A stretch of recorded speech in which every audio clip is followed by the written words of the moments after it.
Barnyard Language. We are Katie and Arlene, an Iowa sheep farmer and an Ontario dairy farmer with 6 kids, 2 husbands, and a whole lot of chaos between us. So kick off your boots, reheat your coffee, and join us for some Barnyard Language, honest talk about running farms and raising families. In case your kids haven't already learned all the swears from being in the barn, it might be a good idea to put on some headphones or turn down the volume. While many of our guests are professionals, they aren't your professionals. If you need personalized advice, consult your people. Hello, and welcome to another episode of Barnyard Language. We're thankful, grateful, who knows. Thanks for listening today. Anyway, we'll start with the usual update where I ask Katie what's going on in Iowa. Katie, what's going on in Iowa? It is somehow 80-some degrees Fahrenheit today. It was yesterday as well. It's supposed to be all week until Saturday, which is the boy child's 5th birthday party, when the weather has been saying it was supposed to be gorgeous for like the last 2 weeks. It's been promising beautiful weather on Saturday, and now it's down to like 48 degrees and pouring rain, and I have a shit ton of 5-year-olds coming over. So Perfect. Super stoked about that. That's going to be great. Yeah. We are, I think, totally done with lambing. We have... You told me last week you were. Yeah, well, so I feel more secure in that now. Nothing's happened in the past week. You know, knock on wood, nothing has happened. We're starting to think about field work. The guys got oats delivered / picked up. I don't know who brought them. But we'll be putting oats in soon. We grow our own feed for our cattle and our sheep, so we do oats as part of our row crop rotation. And other than that, not a whole heck of a lot. The boy child has been submitting his birthday dinner requests. We are now up to macaroni and cheese and sausage and black beans, which is apparently what he wants for his birthday supper. So who knows? Sure. Sounds delicious. Yeah. Go for it. And cake, and he intends to have all of this at Grandpa and Grandma's house. And no, he does not care that we were not invited over there. So, you know. He gets to pick the location, too. Yeah. What's happening at your place, Arlene? So last week, I was very overconfident.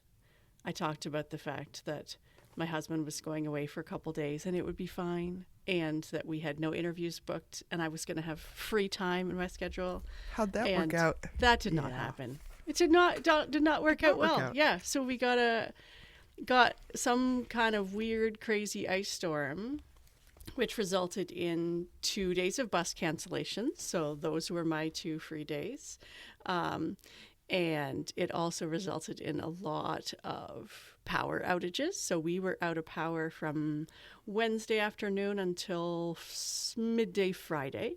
So that meant generators running at our place and at my in-laws. And then we also have 2 tenants who most of the time, if there's a power outage, it's not a huge deal. They just cope like the rest of the world does who don't have generators, except in the spring when there's an ice storm and there's a day-long pouring rain, and they have basements that need sump pumps running. So, yeah, while my husband away, I spent one evening in a tenant's basement with one of currently my most favorite neighbor, who came to help me set up sump pumps, because the tenant went and bought a generator and got his sump pump running, but at that point the water was almost over the top of rubber boots and it wasn't going to be able to catch up, so we had to go and get a second one running. There was a second one in the basement that was no longer running, of course. And then the next morning, the other tenant called that their basement had flooded, so then we had to go and figure that out and get a generator from someone else.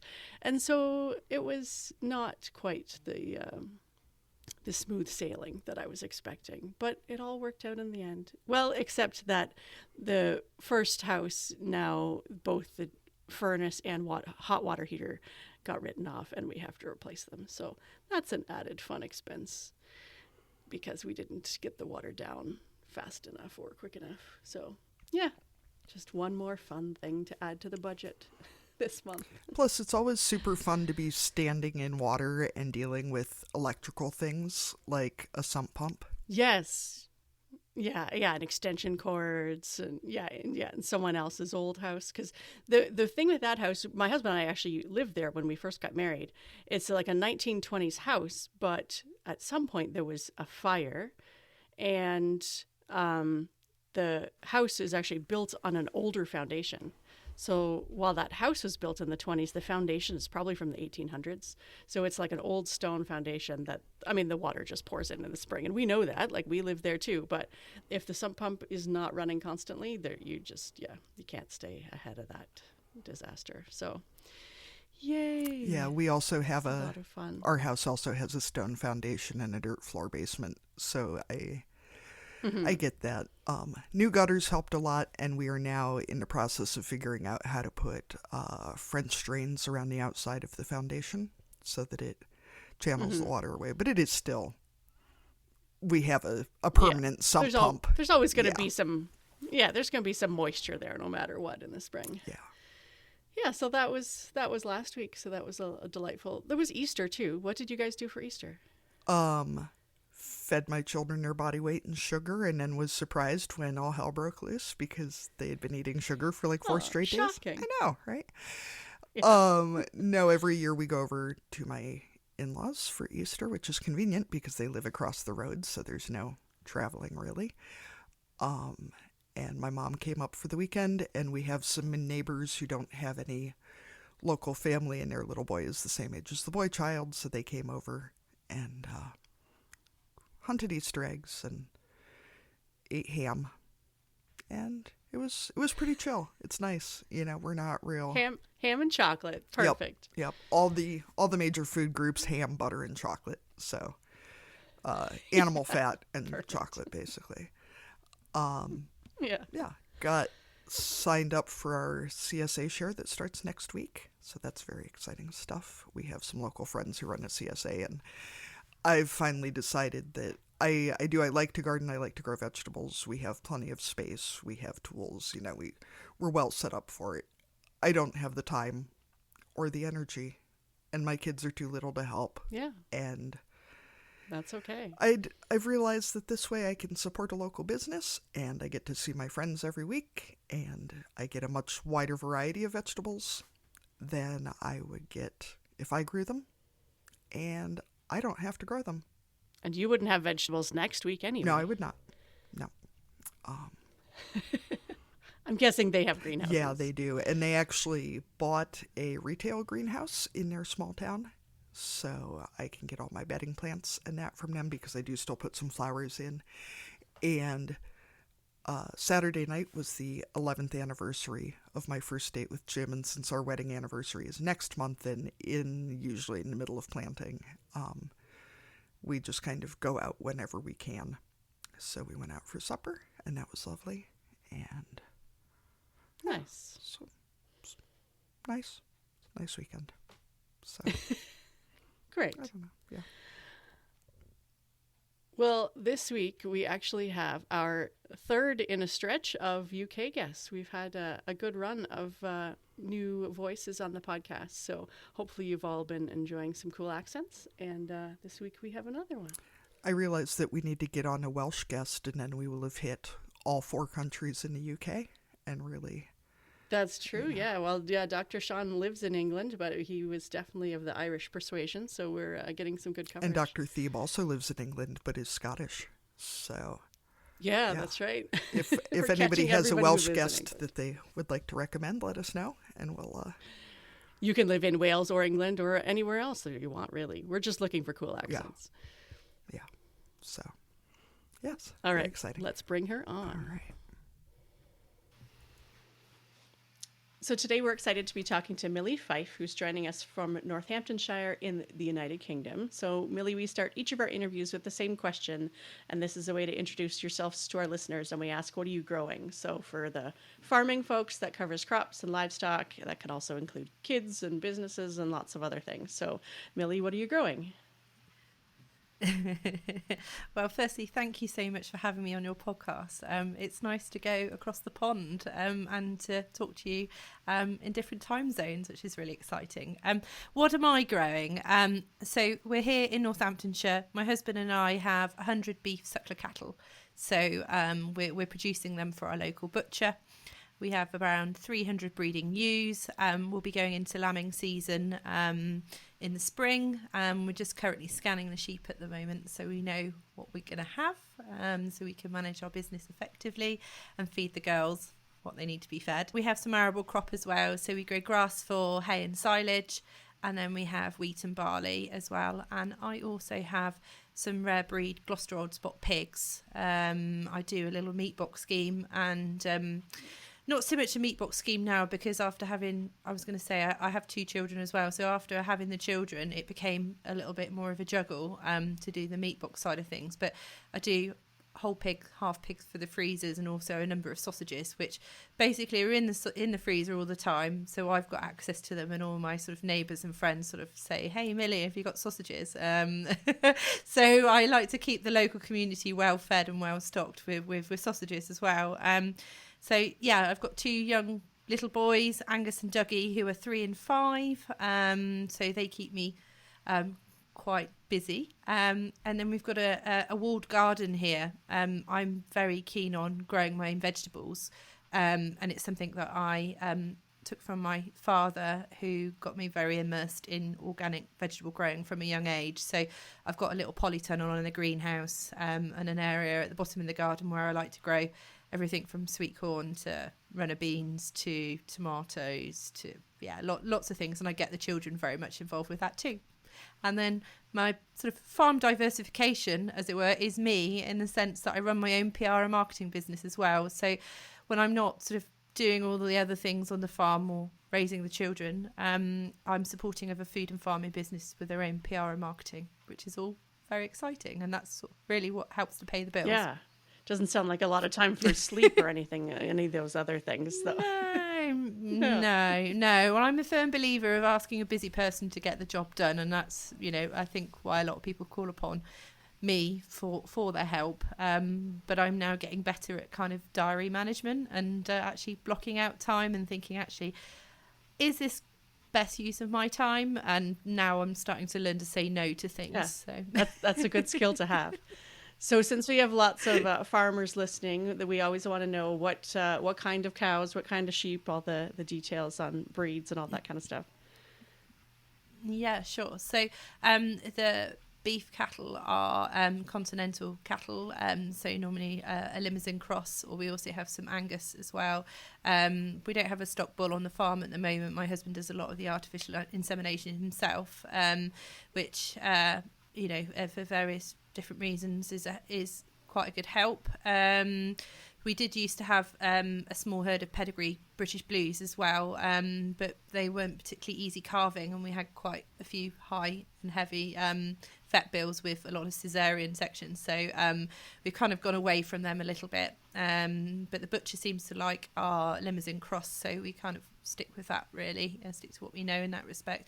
And actually, my husband today went to the market, took 4 beasts to the market, which is about a 15-20 mile journey from here, so everything's quite relative. Our butcher's is only 5 miles up the road from us, so in terms of low food miles, a lot of people are quite keen to support us because of that. And then sheep, we've got Texel Cross North Country mules, so again they're a good meaty carcass, pretty easy lambing, and it's what we've used breeding wise for a number of years. So that seems to suit our system well. We grow, we've got quite a good climate here, so grass grows well. We're sort of over to the eastern side of the UK, so the ground is quite hard, but it does drain pretty well as well. So we get enough rain, but it's not too dry either. So I suppose we're in a bit of an ideal location where it is quite a livestock heavy area, but we're well balanced, well suited for growing cereal crop as well. Milly, did you say you're raising Normandy Limousin cross cattle? Was it? Okay. No, continent. Okay. Yeah. What are they crossed with then? Or is Continental the breed? You guys have all sorts of different things over there than we have. Yeah, sure. So what I mean is, so they're not native to the UK. So Continental being a French, Limousin being a French breed of cattle. I actually used to, before I had children, I was chief executive of the Beef Shorthorn Society, which is another native breed of cattle to the UK. It's one of the oldest actually in the world. It's got the oldest herd book in the world, which is really interesting as well. So so that's sort of where we've sort of chosen to stick with our breeds, is either with the Limousin, and we have had Angus. We did have an Angus bull actually, but he's now gone, and we're sticking with AI instead. So I have one really nosy question. Is Milly Fyfe your actual name, or is it a pen name? I'm imagining that your real name is like Regina Snodgrass or something. That would be less less palatable. My name is absolutely. I recently trademarked my name. So my actual name is Milly Fyfe. My full name is Camilla Fyfe. So Fyfe is my married name. My husband is a Fyfe, and it's actually a Scottish name. So my husband's family are originally from Aberdeenshire in the north of Scotland, and their family moved down to the farm where we are today in the 1970s. So very much Scottish heritage, hence why our sons are called Angus and Dougie, or Douglas, which are our Scottish names. So actually when we got married, Andrew got married wearing a kilt as well. So we we don't have Scottish accents. There's not very many of Andrew's family left that have moved down that have got an accent anymore. But we like to sort of keep that nod to our heritage, and I enjoy cooking haggis and various Scottish dishes and things. So we like to try and sort of keep that heritage alive where we can. No, it's a really good name, and I would not have blamed you at all if it was a pen name. But had to ask. You. Oh no, no, absolutely no. You're the first person that's ever asked me that actually, and I'm but it's nice to know. I mean, I've obviously created my brand around that really, and last year I registered my name as a UK trademark because of all the digital marketing and the stuff I'm doing on social media and everything like that. It's sort of one of those things that I wanted to try and protect, to build upon my brand, see where it takes me really. All right. So are you from a farming background, or is this a newer thing for you? No, I'm not. I'm not from a farming background at all. So I grew up in a rural area where my parents raised me, was very much in a rural community, and all my friends growing up were farmers or farmers' sons or farmers' daughters. But it was actually when I was a teenager, I joined the local Young Farmers Club, and that's when I found my tribe. Being a sort of a country bumpkin, going to a town school, I did feel quite sort of out of, I didn't gel with a lot of the children from the town, I suppose, because I had quite a very quaint and just shouted upbringing, I guess. And so when I went to the town, it was kind of completely different. So when I joined Young Farmers, it was very much, hey, these people kind of get what I'm about and are interested in similar things to me. And so I started taking part in a lot of the competitions that Young Farmers Clubs organise, from stock judging to baking cakes to Tug of War and sports competitions and things. So that's how I sort of got the taste or love for wanting to progress within agriculture as a career. And actually, I became the national chairman for the National Federation of Young Farmers in 2012, so representing 25,000 young people from across the whole of England and Wales on various issues, from food provenance to road safety to all different sorts of issues affecting young people in the countryside. Mental health was a big one as well, and that's how I met my husband. through the Young Farmers. So when I was the county chairman for Young Farmers in Northamptonshire, he was the county chairman in Leicestershire and their neighbouring counties. So similar to US states or what have you. And and then the rest is history, let's say. So, you know, from a kind of a love perspective, that's sort of how I got into agriculture, but also from a career perspective, for all the things that I learned through Young Farmers, like public speaking and organising events and things like that, that sort of made me want to carve my career path in food and farming. That's a real commitment to the diplomatic relationship, to go ahead and marry the next person. Really, no, absolutely, putting an effort in there. Absolutely. Yeah, definitely. So do you and your husband farm full time, or I know you obviously have your digital work, but does he work off farm as well, or? Yeah, so he farms full time. So he's farm partner with his dad and his uncle, but they're over retirement age and then some. So he is very much part of the farming partnership, and he's just starting to look for somebody to help him. I've been banging the succession drum for quite some time, and I think it's finally starting to make a bit of an impact. So hopefully he'll get someone, because obviously with the children only being 3 and 5, although we get them involved in and immerse them in every aspect of farming, they're not quite ready to they can't quit school take yet, over the right? reins. No, exactly. So he farms full time, and then I run my digital marketing business as a not quite full time, because it just fits around school hours, but then I sort of fit that in the evening and weekends or whenever sort of fits around it, really. But actually, I started the business 2 years ago, and I'm the breadwinner in the business relationship, in terms of, you know, my take home and what he draws from the farm as well. But, you know, we're not competitive. We're all just sort of putting it into the same pot and building on our small empire here. Yeah, that's right. I actually went on a Young Farmers Exchange. I spent 3 months in the UK through, in Ontario it was junior farmers, but I was in the UK on a Young Farmers Exchange. So I feel like I know a little bit about the organization that you were obviously involved in for years. Until I was there, I didn't realize that you trained to do Tug of War. I was stayed with a couple of clubs in Scotland and went to their training sessions for the Tug of War teams. I had no idea that those things could be quite so competitive.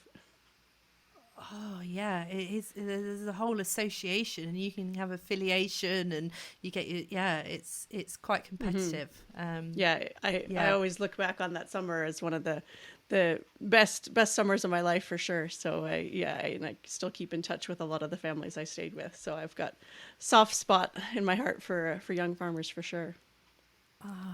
Young Farmers has got a lot to answer for. It's very much been at the heart of everything that I'm about, and, you know, promoting the next generation and all the different skills and opportunities. I mean, I wouldn't be the person that I am because if I hadn't had that involvement with Young Farmers. I mean, the confidence, the life skills, the friends that you make. I mean, you know, like you, I've got friends all over the globe from travelling with Young Farmers, and with social media, it's wonderful to be able to keep in touch with people. And then when you do end up travelling again, you sort of drop them a line and go, "Hey, I'm in the country. Can I pop and see you?" And most of the time, it's yes. Exactly. So when are you coming? It just makes. Yeah, it's amazing. It's a fantastic network. So very much encourage anyone to take a look or get involved and support where possible. Yeah, for sure. So you've talked about your work in communications, and one of the things I know you work in is ag journalism. So one thing I was wondering about is, especially for farmers who are trying to communicate with people, you know, whether those are customers or people in our communities, what are things that we need to remember when we're communicating and trying to talk to people who maybe don't have an agricultural background? Yeah, it's good that you picked up on that. I mean, I'm a member of the British Guild of Agricultural Journalists, so very much sort of looking at traditional PR and marketing, but also now we're obviously evolving with the digital world with social media as well. And I think as farmers and food producers, it's always thinking of the kind of consumer perspective, that they don't know what they don't know. And so, I mean, I suppose I've got a slightly unique take because I'm not from a farming background. So when, you know, my husband and his father are talking about things, I'm a bit like, I always remember this analogy, and I say it all the time. I remember when I first joined Young Farmers and I went to a pub meeting and they said, oh, we're going drilling. And I thought, what's drilling? I thought they were going out with a cordless drill. I had no idea that actually they were going out and cultivating and planting the seeds. But to me at the time, I had no idea. And I think a lot of the time we use a lot of language and terminology that your average person would have no idea what that means. And so I think it's not only visually, you know, on social media, it's fantastic now. You can quickly and easy post a photo or a video and just use language that everyone can understand, and just say, you know, I am planting this. The reason why I'm doing this is because X and Y, and this is why you should care about it. I mean, a lot of what I do is about promoting food provenance, and in the UK, obviously being quite a small island, we try and promote what we produce here, but obviously we have a lot that is imported, and seasonality is no longer a thing really, because the retailers, the supermarkets are making produce available all year round. And I think only now we're starting to realise the impact that has on the environment and the way that food is produced, and actually the impact that it has. So, you know, we're shipping things from across the globe or growing things out of season and things. It's actually, well, what can we grow in this country? How is it grown? And why you should, you know, consider buying that as opposed to something else. And I think that, you know, one at the moment is the difference between New Zealand lamb and English lamb. You know, we're a great country for growing our own lamb. We've got a lot of grass, and it doesn't make any sense whatsoever to fly lamb from New Zealand, because actually the farmers are very much looking at seasonality and have got different breeds that then lamb at different times of the year, so we can supply lamb all year round. So it's just sort of being proud of what we do, and you know, encouraging more people to sort of look for the red tractor logo, or for the assurance that things have, you know, been grown locally, or to look at supporting local producers as well. So, you know, thinking about farm shops or independent farms that sell straight from the gate and all of these things, because the high street here is very much dying. You know, everyone's going out to out of town retail parks and things like that, and actually people are forgetting what real food looks like because it's so ultra processed.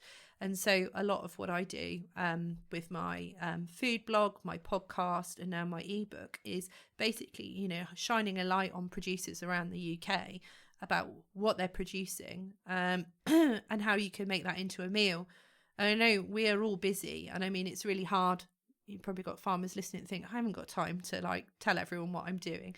There are obviously farming organisations that kind of are doing that anyway, which are fantastic, but it's all, you know, anything is better than nothing. And even, you know, I was going to a Pilates class the other day, and they were saying, oh gosh, there's no eggs in the supermarket. And I was like, well, that's because there's avian influenza in this country at the moment.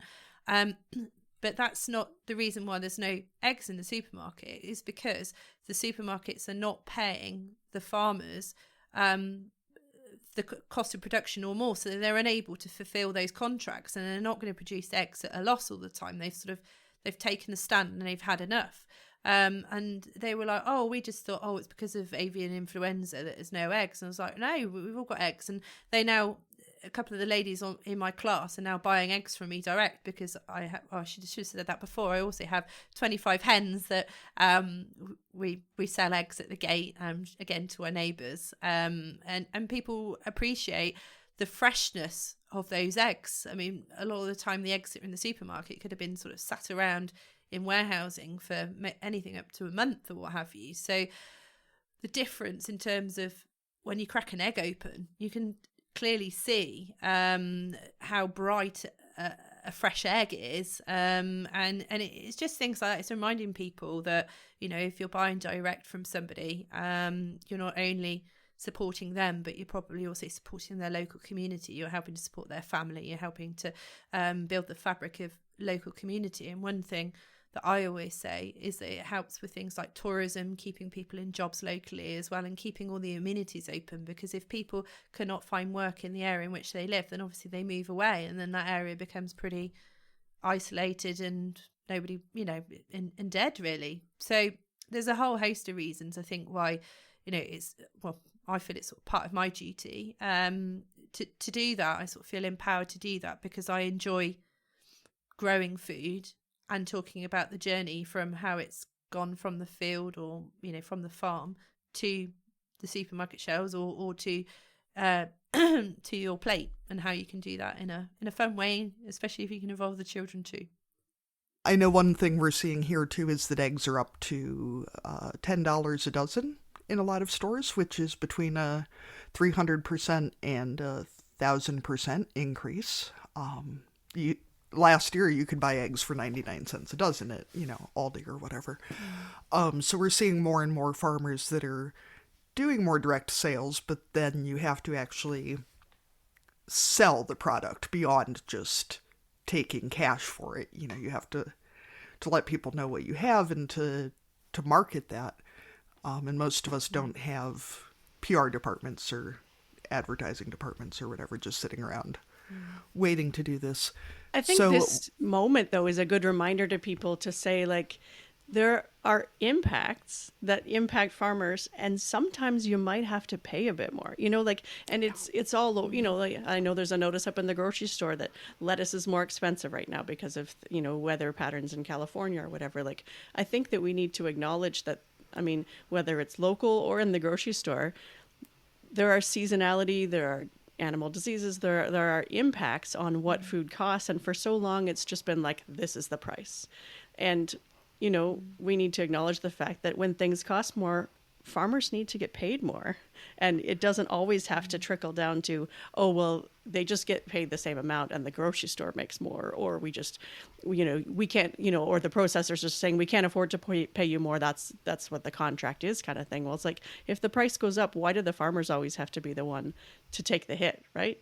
When our input costs go up, we should get compensated. I think that's absolutely it, but around here at least I see people get angry about prices going up, assuming that farmers are getting paid more. Like, we're all, Scrooge McDucking it, swimming around in our bank vaults full of gold coins, where I'm like, we're not actually getting paid more. So wondering, Milly, how we can help, what advice we might have for listeners about promoting their businesses online and stepping into this more salesy role that folks might not be as familiar with. Well, as I said before, social media, I think, is a free global platform, whether it be Facebook, Twitter, Instagram, TikTok, whatever I'd say pick one platform and do it well. I'm across a lot of platforms. I'm just trying to get into TikTok at the moment, but I'm pretty exhausted because I'm sort of bashing, not only with my personal profile, I've got my business profile, and then I've got my food blog profile. So I've got although they all feed into each other depending on what I'm doing or what I'm doing with my clients, it's exhausting. So just pick one platform because you can reach a lot of people really easy, or try and collaborate with an influencer, someone who's already got an audience that is sort of tailored to your audience, whether that be someone that's got a lot of followers, or even if they're in a niche that they're good at what they do in terms of producing really fun videos and engaging videos. I don't like to sort of do too much in the way of controversial posting, because although people do get a lot of engagement and a lot of hits and what have you, you end up with probably a lot more negative comments, or it's not sustainable long term. I think actually, if you're creating a narrative around what you're doing and posting nice pictures and just being honest about what you're doing, it depends what you're comfortable with, because not everyone's like me, in the sense that I'm taking pictures of my children in the garden and on the farm and just sort of saying, hey, this is what we're doing at the moment. The children enjoy doing this, and this is why we're doing what we're doing. But even if, just sort of talking about the different things you're doing in a year, I think anything is kind of your shop window in this day and age. And I think long gone are the time where you just produce beef cattle just because, although you're doing it to make money. I think it's now being concerned about, does that carcass, is it fit for purpose for the abattoir, for whoever is the end customer? What's the eating quality? Are you getting consistency and things like that? I think, and again with fresh produce as well, it's kind of looking at what are you producing and how can you improve that and make it better, and building that rapport with your customers. And if you're marketing for your own brand, for example, you're going to be doing that so much more because you're wanting to get repeat customers, you're wanting people to follow you. And if you then launch a new flavor or a new whatever it is, you need to invest that time in getting people behind you so that they know what the backstory is, they know everything about why you decided to grow this, plant this, do whatever. I think having that clarity in your brand is what makes a lot of brands successful. I think when there's just nothing behind, for business or brands that sort of you scratch below the surface, I don't think the longevity isn't there. I think if you want to have integrity in your business and want people to sort of buy into what you're doing, creating that narrative surrounding your business, or getting someone like me who helps other people. I mean, one of the things I'm looking to develop is a digital marketing membership to help small businesses that perhaps don't have the time to really invest in their digital marketing, but actually need a few helping hands. Because I think there's so much to go at within social media. And if I sort of pick Instagram as a platform, for example, you've got your Instagram lives, you've got your reels, you've got your stories, you've got your actual posting, and then there's sort of messaging people in DMs. There's a lot just in one platform, and then it's changing all the time. There's so many updates and various things. You're a bit like, oh gosh, I don't know where I'm coming or going. And if it doesn't become naturally to you, I've been doing this long enough now to kind of feel like I'm a well experienced voice in terms of knowing what you should do, how to position yourself, finding your voice, using the correct hashtags, and editing your photos and videos so that they get the right impact, and then positioning yourself as well. So there's a lot that goes on behind the scenes, really, I think. And it's not something, although I'm saying, oh yeah, just post something. Yes, it's good to post, but actually it's having a bit of a strategy behind it, as well as why am I doing what I'm doing, because otherwise it can feel quite overwhelming. Yeah, sometimes trying to spread yourself too thin across too many platforms, you end up feeling like you're not making any progress. And especially if it's a local product, how do you actually get it to the people who might buy from you, and not just everybody in the world, right? When you have access to the world on social media, but maybe you only need the people who live close enough to buy eggs, right? Yeah, exactly. So one of the other things that you're doing, because clearly you are a busy parent, is called No Fuss Meals for Busy Parents. So it's both a blog and you have a new cookbook. So that's geared to people like us, clearly, who are busy and don't have a lot of time to make a meal, but are trying to also make meals that everybody actually wants to eat, which sometimes feels impossible when you've got kids and partners with lots of different likes and dislikes. So could you share a couple of your favorite meals, or some of the food hacks that you have, or that you sometimes share on your blog, or give us some help? Absolutely. We need it. Yeah, absolutely. Well, I mean, the blog came about during the height of the pandemic, because again, we couldn't go anywhere, couldn't do anything, and I was obviously out in the garden with the children growing, and I was posting on social media, and a lot of my sort of non-farming friends were like, oh, I didn't realise that grew in the UK, or oh, you've really inspired me to get cooking, baking with the children and things. So I just started posting a few recipes, and then it sort of grew from there, really. And then I created the podcast, which I know we'll talk about in a little while, and then from that I've sort of put everything together in an e-cookery book. So but a couple of the recipes, no fuss meals means basically throw it in a pan, hope for the best. I'm a home cook. I'm not a chef. It's something that I've learned, and I just like good, honest food. So one thing, so a butternut squash soup, which is quite a nice winter warmer. So growing a butternut squash in the garden, and then, or you can buy, if you can't grow it yourself, you can buy it sort of frozen, chopped up, ready, which is amazing. But I often chop it up and freeze it and then use it when I really need it.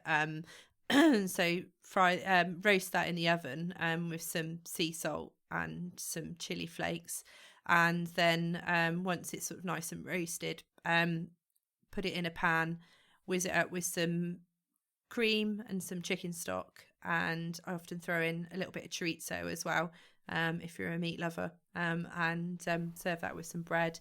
That's quite nice. Pasta is a big one in our household, and again, I do a lot with sausages because I make my own pork sausages, so cook the sausages when they're cold, chop them up, and then fry a leek and some pasta, make some either penne or spaghetti, and some frozen peas as well. So we've got a couple of vegetable portions in there, and then put some creamy cheese or something through it. So just sort of throw it all together. You can put some spinach or something with it if you like. The one that I don't know, do you get haggis over your side of the pond?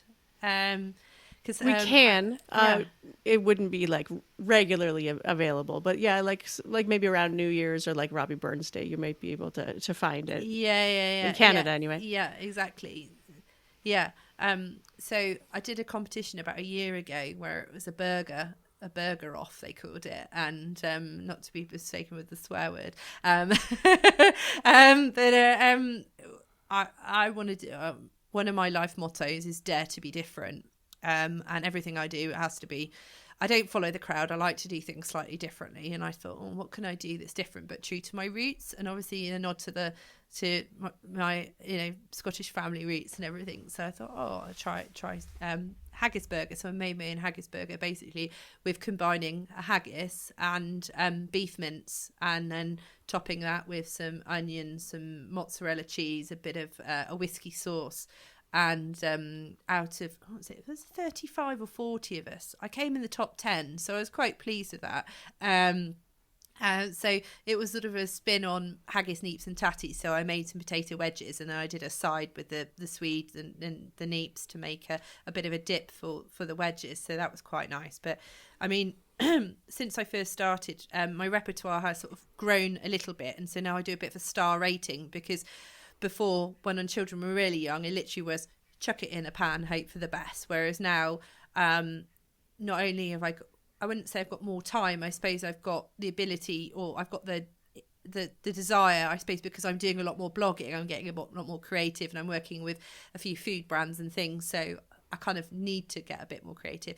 But equally, about 6 months ago, I discovered I got a gluten intolerance, and so that sort of threw a whole different kind of dynamical perspective on the way that I cook, because a lot of the gluten-free products, I don't know about you over where you are, but here they're okay, but some of them are a bit cardboardy, and so that really has forced me to look at making my own pastry and thinking about bread and that side of things. So that takes a little bit more time and commitment. That isn't quite so no fuss, but actually it's kind of a means to an end, and actually now I'm starting to build up a bit of a gluten-free following as well, of those that are kind of looking at alternative to those with grain in the diet. So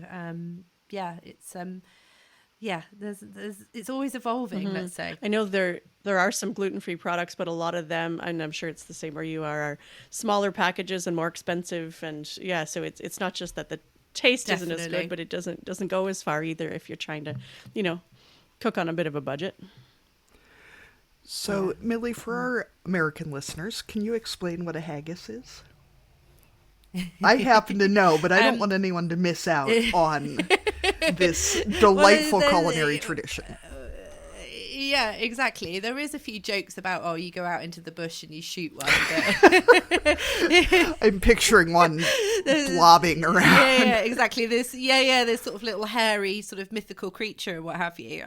But actually, no. I mean, it's generally offal, lamb offal. It sounds pretty gross. I really feel like we should come up with a word other than awful for the organs, because it does sound awful, to be honest. Anyway, yeah, there you go, low hanging yeah, fruit. exactly. But it's I mean, it's got a lot of herbs and spices to make it even. It's a really, really tasty dish, but it's something that you sort of heat up and serve with generally mashed potato and swede and gravy, and it's something that you have generally around Burns Night in January, but actually in the UK you can generally buy it all year round. There's a couple of decent Scottish companies that produce different varieties, and now I'm just trying to get hold of McSween's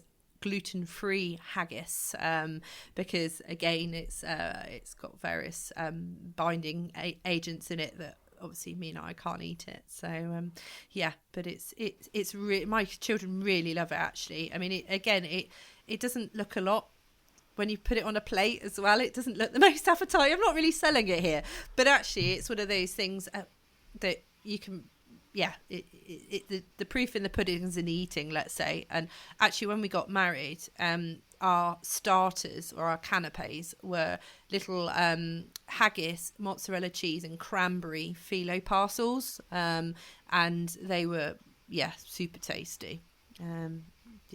Really nice. I guess when you come down to it, it shouldn't be that surprising that your kids like haggis, because I mean, my kids eat hot dogs and chicken nuggets, and when you really get down to it, they're basically the same thing. Haggis is a little bit more flavored. Yeah. But sometimes kids don't like flavor, right? So you also got royal endorsement. How did that come to be?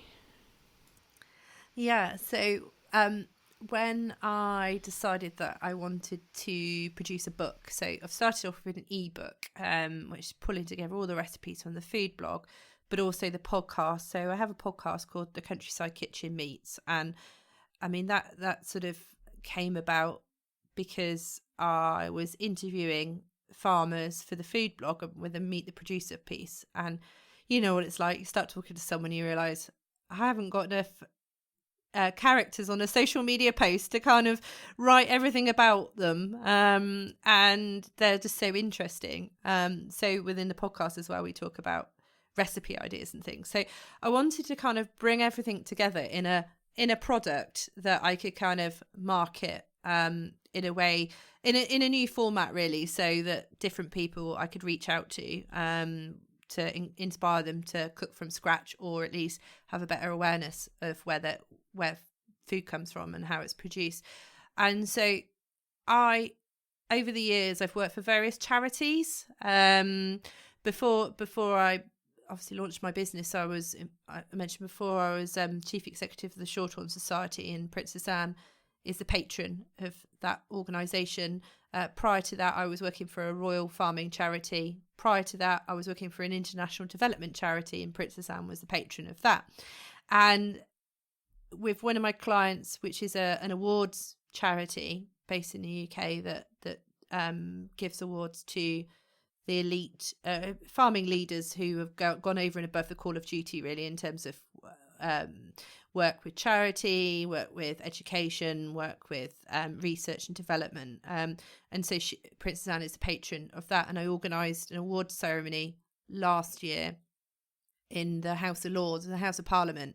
And as patron of the charity, I was asked to submit a bid to her to come along, and I was successful, and she came along and she gave out all the awards and then spoke afterwards. So because I've obviously built up a rapport with her team, her private secretary and her team, and they've kind of over the years got a bit of a feel for who I am, and that I'm a doer, I'm a grafter, and I making real headway in terms of, reaching out to a wider audience. And they sort of said to me, oh, if there's ever anything, that we can help you with, just ask. And I was a bit like, well, hey, I've got this food blog, No First Meals for Busy Parents. I've got this podcast, The Countryside Kitchen Meets. I'm bringing together them in a digital product. Is it something that you think Princess Royal would write a foreword for?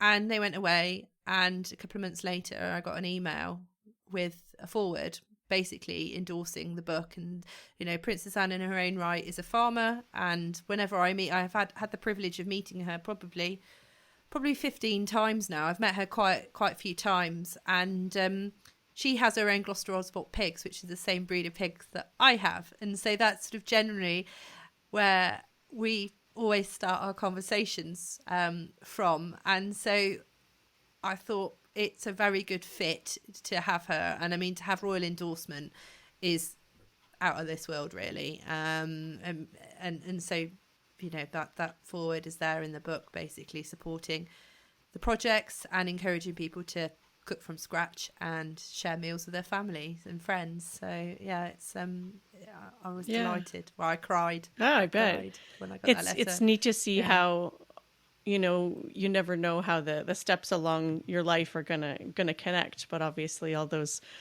those other things that you have done over the years, that's made connections, and doesn't hurt to have the same kind of pigs, so you've got something to talk about. Exactly. Yeah, so that was nice. So does that mean it gets that little like crown symbol on it somewhere, or like does she she would have like a seal or a special? So I've actually printed the actual. So the letter is on headed paper from Buckingham Palace. So I've actually used the actual letter that she's hand signed and everything. So so whenever I've done any PR surrounding it, obviously I talk around that, and then obviously it's included in the book, so that when people purchase it, they've obviously got their own copy and can see it and read it as well. Very cool. So it's pretty cool. So who do you talk to for your podcast? Who's your average guest? So I speak to various food and farming producers. Generally, they are people that I know or know of. So I reach out through my Young Farmers Network. I started off, with a handful of people I knew, and now that the podcast has grown and grown, I've now got minor celebrities on board. I had a gold medal Olympian who got her honours from the Queen last year, actually. So she was a really interesting character to interview, and that came about where I was at an awards ceremony and I was sat next to her, and I thought, oh, that might be an interesting take. What does a sportswoman's diet entail? What's important to her, because a lot of the time we're encouraging people to drink lots of milk and it being a good recovery drink and things like that. So it was kind of like, when the training regimes and things, what forms a good sportswoman's diet. So that was quite an interesting sort of angle to go down. But generally it's, beef farmers, I've done sheep farmers, dairy farmers. I've recently done an interview with British Sugar. A lot of people aren't aware that sugar is grown in the UK, and I wanted to kind of, shine a light on the UK sugar production. So I actually had a bit of an inside the factory tour around one of the largest sugar beet factories in the UK. So that was quite an interesting visit. And then I was able to interview the head of agriculture for the UK British Sugar about how sugar goes from the beet in the ground to actually a bag of sugar and all the other byproducts as well, because again it's quite a sustainable product, and it's I think a lot of these things are sort of overlooked. We might be producing one thing, but there are other products that come as a result of that. And another one, I interviewed a gentleman called Chris Bavin, who is on the BBC. He's on a lot of TV cookery consumer type programs. So I'm starting to get noticed, by other people that are, are in the public eye, that are commentating on food and farming. So that's been quite an interesting angle. But generally, it's people that are at the heart of their business, that are the grafters, the ones that are doing the work, and getting their product to market. So looking at their backstory, if they were born into agriculture, or how their farm is diversified, and what products or produce they're producing now, how they got that to market, and then where people can buy that and where they can follow them as well. So it's quite a bit of a magazine type show, but obviously very much rooted within agriculture. We love talking to farmers too, obviously. So one of the reasons, or the main reason, that we started our podcast was because of the isolation that is often part of the experience of becoming a parent, and how sometimes, especially in rural areas or agricultural areas, that can feel even more isolating maybe than in other places.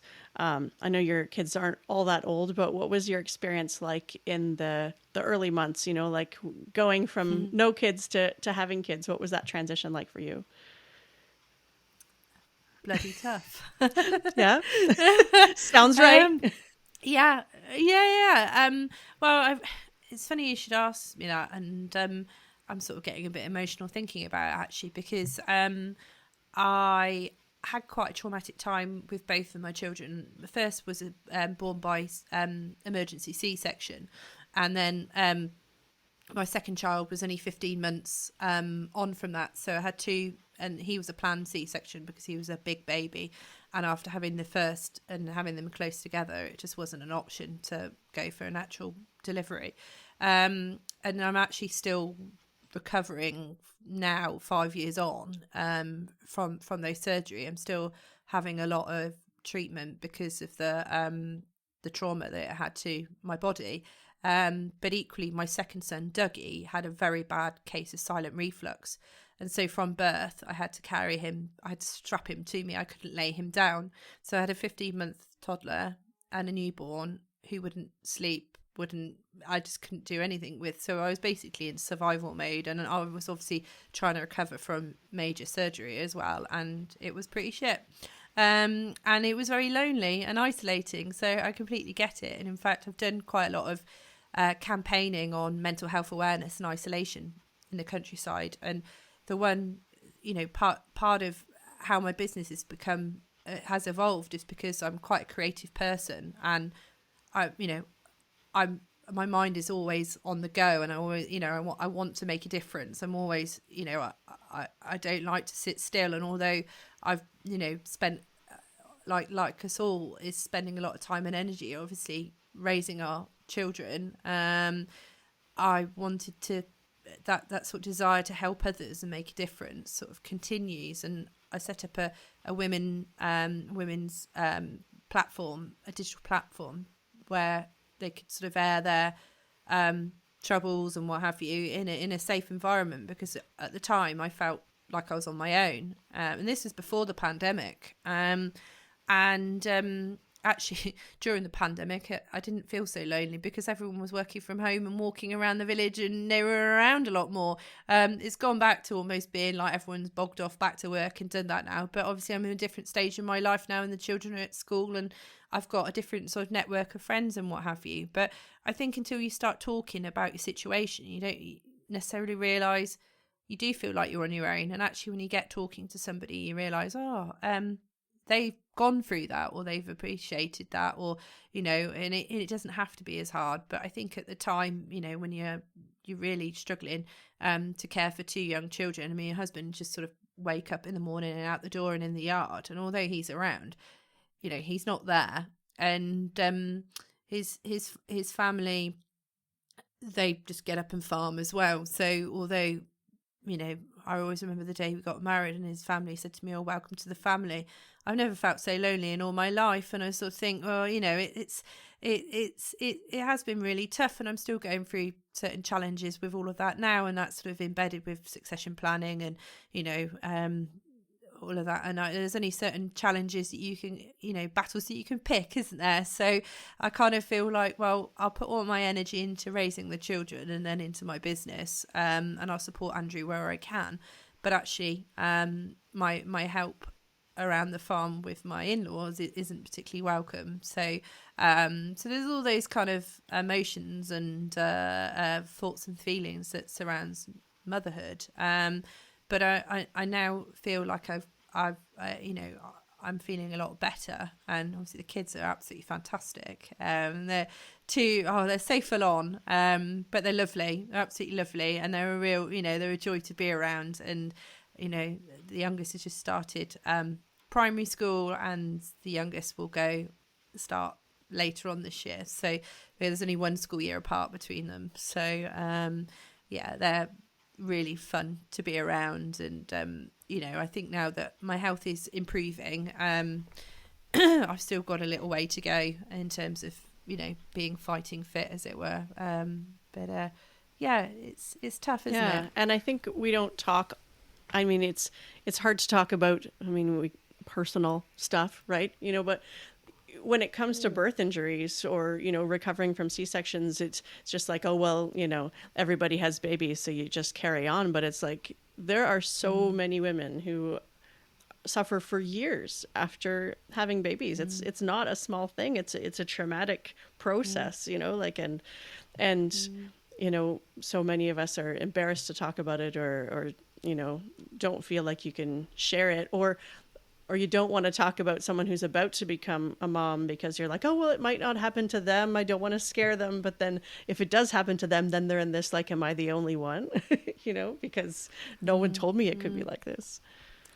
Milly, it sounds like you and I had incredibly similar experiences as well. Our kids are 16 months apart and 2 C-sections. The one difference being that the first C-section was scheduled, and I think we really shortchange women on what a difference it makes if that C-section is scheduled or not, because when you have an emergency C-section, you're basically giving birth twice. If you've been in labor, and a lot of these women have been in labor for 24 or 36 hours or whatever, and are going into this major surgery with no physical preparation, no emotional preparation. I had 3.5 months to come to terms with it because my kid was full breech and big and would not turn.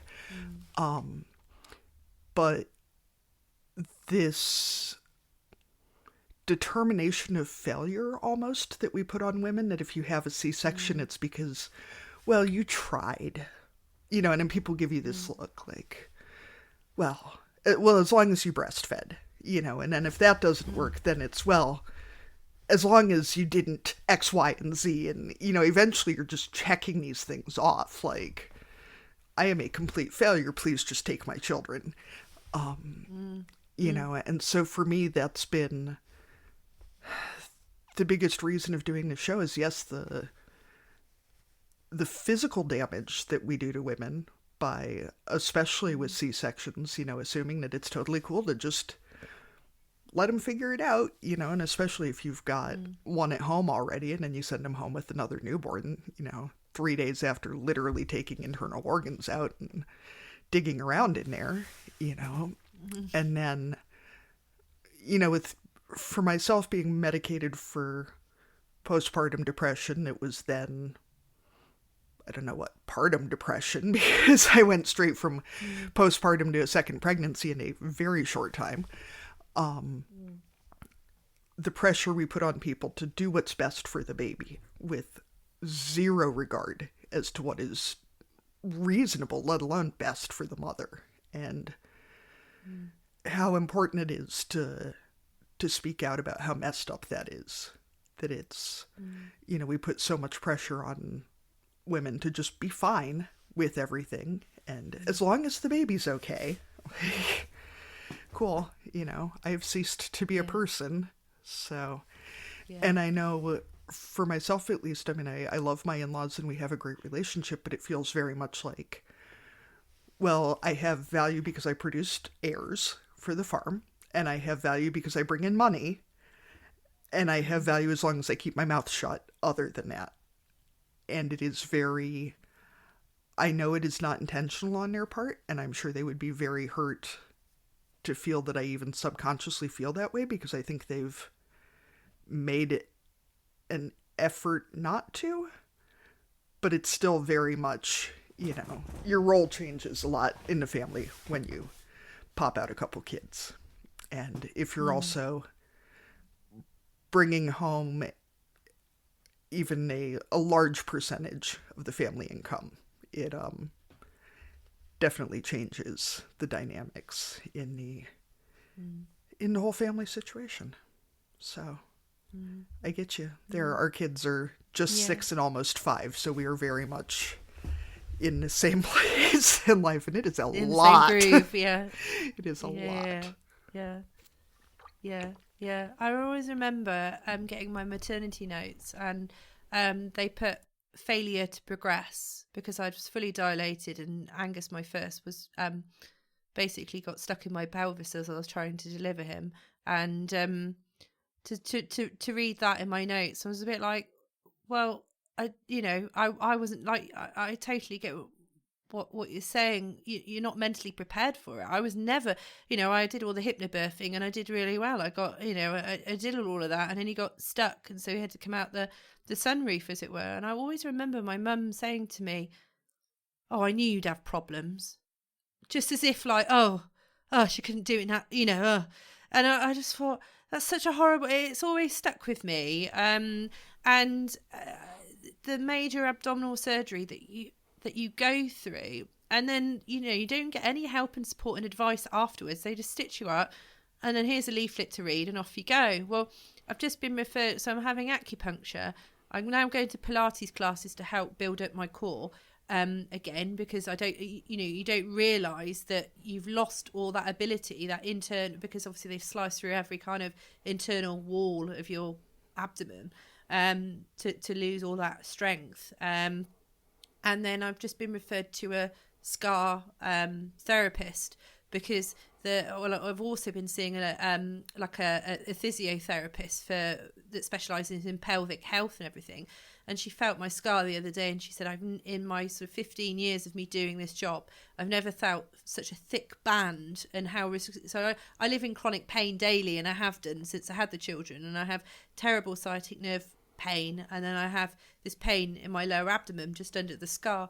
And because of the pandemic, all my appointments, were delayed, and then you don't really know what's wrong with you, and then you have every test under the sun, and oh no, it's not that, and you think, well, it's not in my head, this pain, it's there, it's real. And it's only now, sort of 5 years on, that I'm finally finding my the people within the health service that actually can pinpoint what is the problem and are actually actively helping me. And that's not only helping with my mental health, but also my physical health as well. And I kind of feel like, but also it's having the energy to be able to deal with all of this, because it's just so draining all the time. And you sort of think you never make your own health a priority, do you, when you're a mother? And then you've got all of these other things going on as well. It's it's bloody tough, as I said, to start off. And I'm delighted that this podcast has brought us together, Kate, because it's very rare to find another farmer's wife as well. That, I mean, the more you speak about it, the more you realise that actually there's a lot of us that have been through it, but we don't necessarily talk about it or know about it. We just bottle it all up and we just carry on, because that's what kind of society has taught us to do. I'm really sorry, Milly, that they put that in your chart, because what bullshit. Put it in your kid's chart. Failure to get the fuck out. I'm sorry, but you did not shrink your pelvis down to trap him in there. He wouldn't come out. This just gets me when people say stuff like this. And I had people say to me, well, we never used to have C-sections like this. They just schedule them now because it's more convenient for the doctor. What the death rate in pregnancy used to be like? I mean, it's still hideously high, but I would not have survived my first pregnancy without a C-section. My baby would not have survived. And to then turn around and have a very close family member tell me that I did not actually give birth because she came out the zipper. The kid was in, the kid is out. Birth was given. This judgmental bullshit about doing it the right way. Because, we went to the Lamaze classes, and I did hypnobirthing, and I did all the, reading about breastfeeding and attachment parenting and this and this and this, and then none of it worked. And having that pressure put on me that I had failed because none of this worked, instead of saying, isn't it great that we have science and other opportunities and nobody died? Like, yeah. Oh, hot button topic right there. Yeah. Tell you how I feel about that. Yeah. No, absolutely. Yeah. Absolutely. So what is your favorite part of raising kids on the farm? Now that they've gotten the hell out and you've evicted them, what's the best part of it? I think it's like whenever there's any new life on the farm. So when we're lambing and we've got baby animals everywhere, and it's just, I suppose it's kind of watching their young minds kind of those light bulb moments where they're like, oh, they're feeding a lamb, or even like the other day when we were in the butcher's and I pointed in the counter and I said, what's that come from? And then they were like, oh, that's beef, it's come from a cow. And I was like, oh, it's just it's just so rewarding to give them the upbringing of being a little bit feral as well. They, a little bit wild child. They, a little dirt never hurt. Having two boys on the farm has brought its challenges as well. They are quite boisterous, and because of my health and because of them being quite lively, I've sort of been very careful about where I've taken them, and we don't go to soft play or any of those things, because it always ends up with me having to apologise to other parents because my two have climbed on theirs, or whereas mine are just quite robust and they're quite confident. They're not. They'll go around with a yard broom sweeping up, and if a cow kind of comes to sniff at them, they'd probably bump them over the head with the end of the broom or something, because they know that they can do that. Whereas, when they have some of their mates over, they'll, we grow carrots in the ground, for example, and they know that they can go down the bottom of the garden and pull up some carrots, wash it under the garden tap and eat it. And the look on amazement of their friends that are like, wow, you can just do that, and so again, those sorts of things, it's really nice to obviously invite their friends over and allow them to have that opportunity to immerse themselves in farm life as well. But yeah, just having the opportunity to be outside in the fresh air, and being caretakers for the land, it's a huge privilege, and one that I keep saying to the kids, you don't realise how lucky you are. But I think they just enjoy putting their wellies on and getting out and having fun. It feels like the same way that they have adult swim at the pool, when they kick all the kids out, they should have something similar for those of us with the more feral children, where it would just be like, enter at your own risk hour at soft play or restaurants or whatever, because I also have children who are low on the self-preservation end of things and very high on the experiential learning, shall we say. So, yeah, that's a good way of putting it. Not taking them anywhere for the safety of others. I'm glad I'm not now, because we're at school, and we're sort of forming relationships with the parents that also have challenging children as well, so we kind of we all hang around together, and then there's a bit, I don't know if you call it the same thing over in the US and over the pond, but a bit of a woke society where or a snowflake culture, and I have to tiptoe around a lot of parents and things, and if it, they push one another over, and then we have to go and apologise, and and there it's kind of, yes, my children have good manners, but they equally are young children, and it's what kids do. And there are a kind of some parents that very much wrap them up in cotton wool, and they're their little darlings, and they couldn't possibly be pushed over on a bouncy castle or something. And it's I have to have a lot of energy to take them to a children's party, because it's probably my worst nightmare, although they absolutely love it. But it's one of the things I absolutely hate with a passion. I don't find it fun at all. I don't know if there will become a time where I do start to enjoy kids' parties. Probably maybe when I can drop them off and leave them there and I can go. so I don't know Yeah. what's happening. But I'm at that it's one of stage, those so things that is much Yeah. better. So I mean, if they do something wrong, then you're just dropping off 1, 2 usually, right? So then sometimes it's that sibling dynamic too, right? Where they're so used to, you know, what they can get away with each other that they're maybe not as aware of. Yeah. Oh, They're I so can't do the same thing to my friend. So competitive. I will say that one of my Yeah. biggest joys at this point is making friends with parents who have children like mine so that we can get together and just let them run wild with an expectation that probably something will get broken and nobody will be angry about it. And that they can just beat the hell out of each other and nobody's going to be mad that one kid beat up another kid because they probably had it coming, you know. So you just got to find your people at that point, I think. Yeah. Because Yeah, definitely. Yeah. I've definitely found mine now. Thankfully, yes. And that we're now at the age where that we can entrust our husbands with doing bedtime, and we can all go around one of the girls' houses and have a glass of something and all have a good moan about one thing or another. So yeah, it's nice. It's nice that we're kind of at that that's stage a good stage now. to be at too. So that we've kind of covered some of it, but what do you find is the most challenging aspect of parenting? And it can be related to the farm or not at all. But what are some of the other struggles these days? I think, especially being on a farm, is the safety on the farm. There are so many risks and Yeah. hazards when bringing up the kids on the farm.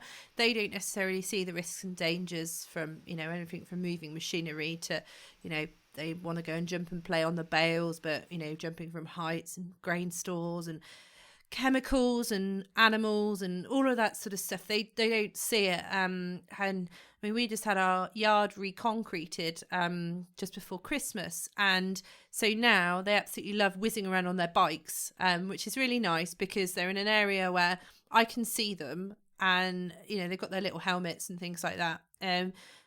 But I know that it's only a finite amount of time before they want to go further. They want to go, up the lane or, somewhere where I can't see them. And I think because they are fearless, it's kind of all those risks and dangers and hazards that are around them by bringing them up on the farm. I mean, yes, they get to know what they can and can't do or where they could go. It's similar, like, we have an Aga, in a kitchen, and it's very hot to touch. But, from a young age, you tell them, no, don't touch that. And they know not to touch it.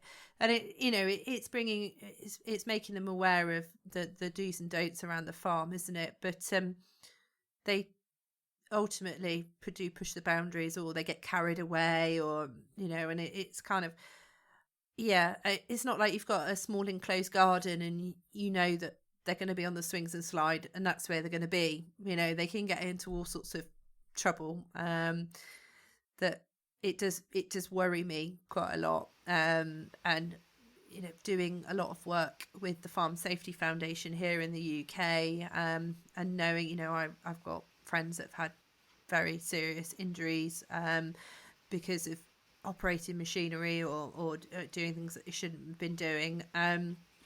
It always plays on my mind. And I know it's kind of, you can't get too complacent because you sort of think, oh, it won't happen to us. Or, oh, when I was a kid, I was always climbing on bales and, going in the grain store and running up to the top of the grain pile. Or, I don't know, just walking behind a horse and not worrying that, when I trusted it wasn't going to kick me or whatever, or even with, halter trained beasts, we do a lot of showing up. Well, we used to do a lot of showing cattle before we had children, and then again, it's that magic word, time. We just don't have enough of it.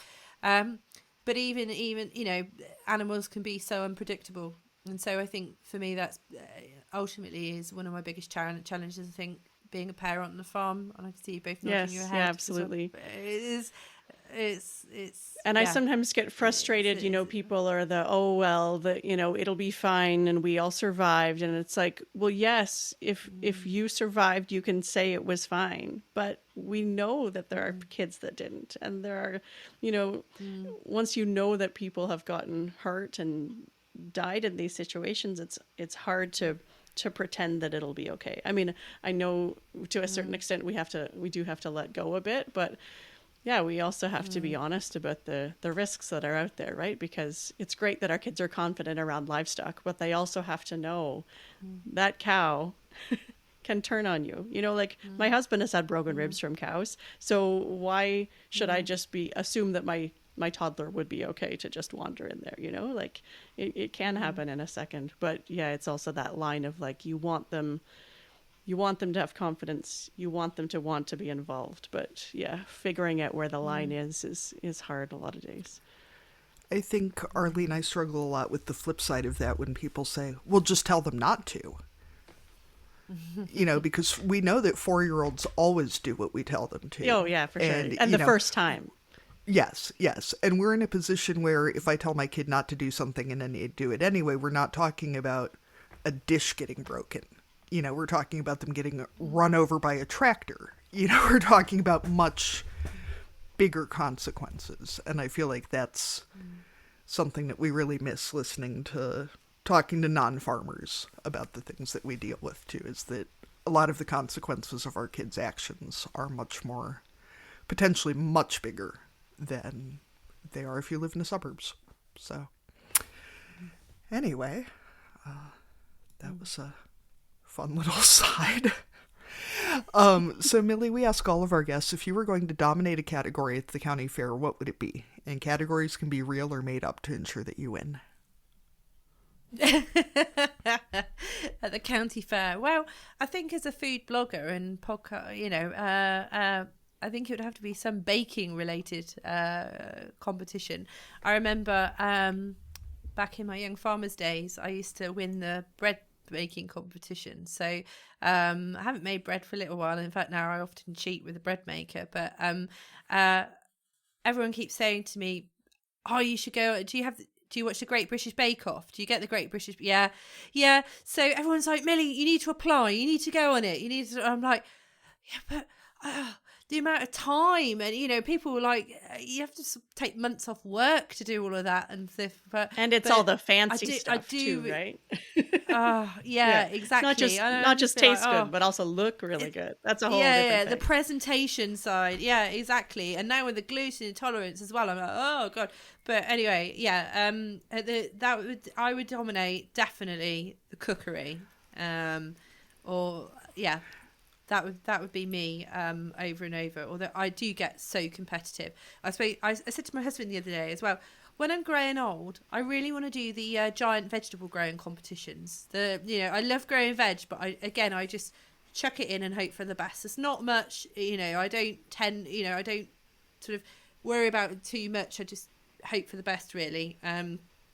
But I follow a few people on social media that grow like these massive parsnips or these massive pumpkins and things like that, and I think, that would be brilliant to do one day, because, you know, again, it takes a lot of commitment. You know, there's all the little sort of hacks and tricks of the trades and things like that you can to get these giant vegetables and things. So again, I sort of think in years to come, maybe that will be where I'm going to rock or dominate the county fair. That's for sure. Arlene, I'm thinking we should come up with some way to do like a great farmer cook-off show that would just be challenges like, you know, you have 25 minutes to cook what you can find on the top shelf of your refrigerator with a sick baby and a 4-year-old who can't find what they want on YouTube. Yeah. And you have to take it out to a tractor because they want it in the field. Yeah.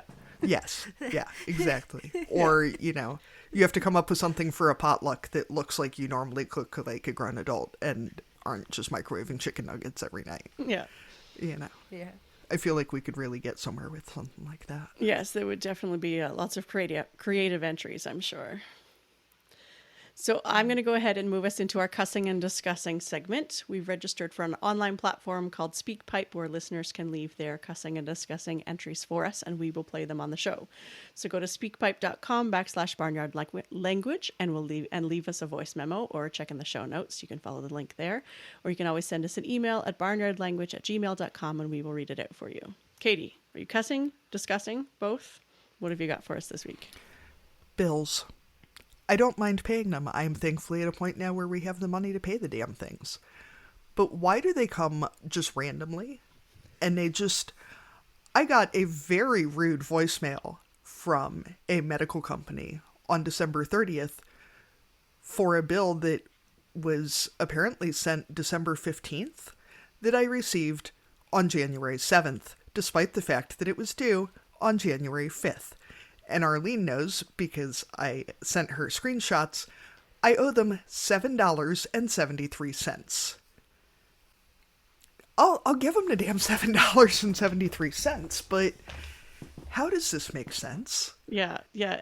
And they arrive at any time, any time of day, any day of the week, and all the due dates are different. They're all different. And if you have things like, we have here an HSA card, so we have pre-tax money to pay for medical things, and we have this benefits card to pay for this for work, and this to pay for this, and why? Why? And then you get your digital bills, so you have to remember that they came in. Those ones are the ones that always do me in, because it's like, oh, I'll remember to pay that, but then it just sits in my email like the 500 other emails that are in there. And then it's like, did I pay my credit card? I can't remember. And maybe town people don't have this issue. I feel like maybe other people's utility bills don't swing the way farm utility bills do. But, they say, well, put it on auto pay, but cool, in the summer our propane bill is $200 for like 5 months, and then in the winter it's $600 every like 3.5 weeks. And like, cool, I'll put it on auto pay and I'll just never know what's happening. That will not be stressful at all. Yeah, no problem. Anyway, I feel like adulthood is a big lie compared to what we tell kids it'll be like. Yeah, don't grow up, kids. It's not worth it. No, don't do it. Milly, what do you have to cuss and discuss?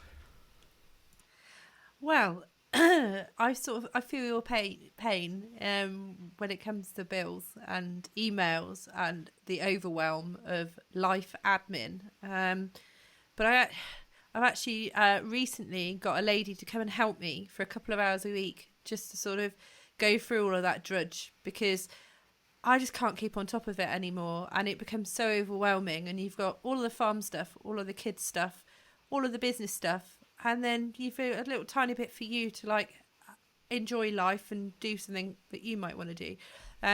So I'm hoping that now I've got my fairy godmother on board to help me, that life just might be a little bit easier. Not easier, that's not the right word. More manageable. Just less overwhelming. Yeah, more manageable. Yeah, definitely. Because my business is growing, and I've got a lot of people knocking on my door wanting me to do stuff. And I really struggle to say no, because I know I can add value. And this is where, eventually I'm just about to go on a big leadership course to help with that, because I kind of got to a point where I can't take on any more work. But I don't necessarily want to grow in terms of employing people to do more of what I do, if you know what I mean. I just want to do what I do, but get paid well for doing it, or empower other people to do what I do. So I'm hoping that, with a little bit of support there and a little bit of support around the house as well, will make things a little bit more manageable. But I'm only able to do that now because obviously I've built up my business enough. I'm getting paid for the work that I'm doing. Yeah, because if you're spending all that time on the admin, then you're not actually doing the job that you get paid for, right? So that is very good advice if someone else is at that stage where they can outsource. Find a fairy godmother or fairy godfather, whoever. Yeah. Yeah, it should just be a thing that you can just hire an adult to do the adulting things so that you can do your other stuff. I mean, people say, I'll just hire a wife. I'm like, I don't care if it's a wife or a husband or a non-binary adult, as long as they can adult better than I can adult. Yeah. Personal assistant. I will hire them. Who's more competent than me. That would be amazing. Arlene, what do you have to cuss and discuss? So mine is kind of admin related, and it was something that Milly said that reminded me. It's finding the time to fit in the appointments for yourself when you're also the one booking all the appointments for the other people. My husband is good. He does all of his own stuff, but I've got 4 kids. So by the time everybody gets to the doctor and the dentist and the eye doctor, and we've got a couple at the orthodontist, and then sometimes they're in therapy or they have, actual extracurriculars, and then you're scheduling for the next season of stuff. And so then trying to actually fit in your own dentist appointment At least now my kids are old enough that I can go at the same time as them. But when they're little, you're also hiring a babysitter potentially, or coordinating with your partner to make sure that they can be home so that you can actually go and do not something fun, just like get your teeth cleaned. It's too much. Life maintenance appointments are a pain. Yeah. I know too, Arlene and I book like our flu shot appointments all at once, and the nurse said, well, but we have to have enough nurses on staff. And I was like, honey, just give me the syringes. Like I can, I can do the shots, but I can't just buy this at the vet clinic. So, Yeah. like I get their standpoint on this, but also just make it happen, please. Because I'm not going to call you back to try and book this again. Mm-hmm. So, you get one chance. It's funny. I've just written on a Post-it. The dentist. When was I last there? Yeah. No, well, I remember I had a text message last night actually to say the children's here. They text me now and they just make you an appointment. Well, they've just put it in the middle of a school day, and I was a bit like, right, so I've got to finish my working day in the middle of the day to take them to the dentist, to take them out of school. So I was like, no, I'm going to need to ring them up and rearrange it to get it after school, out of my business hours as well, because otherwise it's just a huge disruption just for a 10-minute appointment. So yeah, and then do you bring them back and have them try and go back to school, or is that it for the day? Yeah. Might be convenient for them, but not for us. Depending on where you live, like for us, our dentist is 40 miles from the kids' school. So am I going to go get them and take, it's not like it's a block away and I can just run them over there and run them back. It's a whole thing. It all takes too much planning. On that note, if anyone wants to be an adult for hire, we have some potential customers. There you go. So here you go. So thank you so much for joining us all the way from England today, Milly. It was great to meet you and to chat with you. If other people want to find out more about you, your podcast, your book, all the things you're involved in, where can they find you online? You can find me. I have a website, which is www.millyfyfe.com. I'm also on social media at Milly Fyfe, so MILLY Fyfe, Fyfe. The podcast is called The Countryside Kitchen Meets, which is on all of the major streaming platforms, Spotify, Apple Music, Google, that sort of thing. And then No Fuss Meals for Busy Parents. So that's www.nofussmealsforbusyparents.com. And again, that's on Instagram and Facebook as well. So you shouldn't have too much trouble finding me. I've got lots of touch points, I think, on digital. You can subscribe to my newsletter and to my podcast, and if you would like to buy my ebook, that's available on Amazon or through my website. If you go through my website, I don't have to pay the royalty fees, so and that means that more money can for every sale, a percentage will go to Farming Community Network, which is a charity in the UK that supports mental health and well-being in the countryside for farmers and farming people, which is, again, a cause close to my heart that helped me in my hour of need. That is great. Thank you so much for joining us, and we'll make sure to include all that in the show notes too. Amazing. Thank you so much for reaching out to me. It's been great chatting to you both, and I feel like I've made 2 new friends across the pond now. Come Thanks visit anytime, just like if we were on a Young Farmers Exchange. I will probably take you up on that offer. That would be most great. Definitely. Thank you for joining us on Barnyard Language. If you enjoy the show, we encourage you to support us by becoming a patron. Go to www.patreon.com/barnyardlanguage to make a small monthly donation to help cover the costs of making the show. Please rate and review the podcast and follow the show so you never miss an episode. You can find us on Facebook, Instagram, and TikTok as Barnyard Language, and on Twitter we are Barnyard Pod. If you want to connect with other farming families, you can join our private Barnyard Language Facebook group. We are always in search of guests for the podcast. If you or someone you know would like to chat with us, please get in touch. We are a proud member of the Positively Farming Media Podcast Network.